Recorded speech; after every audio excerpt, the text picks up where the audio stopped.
उत्तर प्रदेश में भारतीय जनता पार्टी के सपनों पर पानी फेरने का सबसे बड़ा काम समाजवादी पार्टी ने किया है। काउंटिंग अभी चल रही है, फाइनल रिजल्ट आने में अभी भी कई घंटे लगेंगे, पर अभी तक जो स्थिति दिख रही है उससे यही लगता है कि बीजेपी को बहुत बड़ा नुकसान होता दिख रहा है।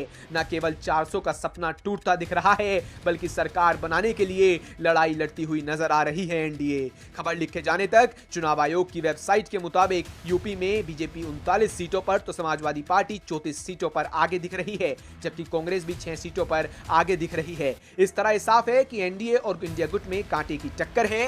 जाहिर है कि यूपी में मिल रही सफलता का बहुत बड़ा श्रेय समाजवादी पार्टी के मुखिया और उत्तर प्रदेश के पूर्व मुख्यमंत्री अखिलेश यादव को जाएगा।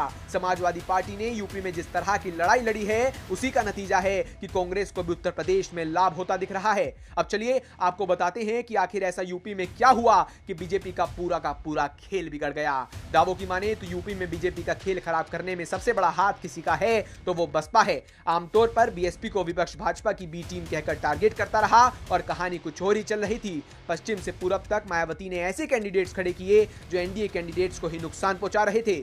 पश्चिमी यूपी में मेरठ में देवव्रत त्यागी, मुजफ्फरनगर से दारा सिंह प्रजापति, खीरी सीट से बीएसपी का पंजाबी प्रत्याशी आदि बीजेपी को सीधे नुकसान पहुंचा रहे थे। इसी तरह पूर्वी यूपी में घोसी में बीएसपी ने जो कैंडिडेट्स दिया वो सीधा इशारा था कि पार्टी ने एनडीए का काम खराब करने का ठेका ले लिया है। घोसी सीट पर बालकृष्ण चौहान ने एनडीए की 2 साल पुरानी तैयारी को ही पलीता लगा दिया। यहां पर बीजेपी ने स्थानीय नोनिया नेता दारा सिंह चौहान को समाजवादी पार्टी से इसलिए ही लाए गए थे कि उनका लाभ घोसी और आसपास की सीटों पर लिया जा सके, पर अब बीएसपी ने एक नोनिया जाति के कैंडिडेट बालकृष्ण चौहान को खड़ा कर दिया तो जाहिर है कि एनडीए का काम खराब होना ही था। वहीं जानकार कहते हैं कि अखिलेश यादव को कैंडिडेट उतारने को लेकर काफी पापड़ तो भले ही बेलना पड़ा, लेकिन उन्होंने समीकरण की पूरी कैलकुलेशन करते हुए प्रत्याशियों को मैदान में उतारा और इसका उन्हें काफी फायदा हुआ और बीजेपी को इससे काफी नुकसान पहुंचा।